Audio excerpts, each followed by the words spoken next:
శ్రీరామ్ గారు సార్ అందరూ బాగా చెప్పారు. అయితే షుబ్లీ గారు చెప్పిన దాంట్లో ఒక్కటే నేను ఏకీపిస్తా.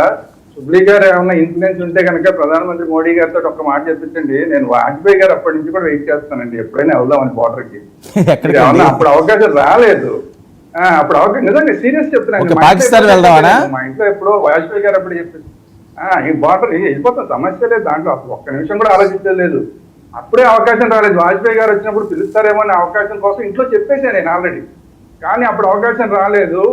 ఇప్పుడైనా మోడీ గారితో ఒక్క మాట మీరు చెప్పిస్తే రేపటి నుంచే నేను మీకు టీవీలో కనిపించాను. అందువల్ల భారతీయులు చాలా మంది ఇలా రెడీగా ఉన్నారండి. భారతీయులు చాలా మంది రెడీగా ఉన్నారు. ఎవరి దేశభక్తిని మనం శంకించద్దు, ఎలాగే షుబ్లీ గారి దేశభక్తిని శంకించద్దు, అట్లా మనం ఎవరి దేశభక్తిని శంకించద్దు. మాట్లాడండి షుబ్లీ గారు, ఒక్క నిమిషం. శ్రీరామ్ గారు ఒక్క నిమిషం. మీ మాట నేను అడ్డు తగలట్లేదు శ్రీరామ్ గారు.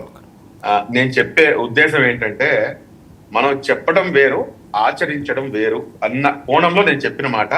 దేశభక్తిని శంకించడానికి నేను సర్టిఫికెట్లు పంచిపెట్టే నా దగ్గర అంత స్థాయి లేదు. ముందు నేనే రోజు నేను కడుక్కోవడమే సరిపోతుంది నాకు. బురద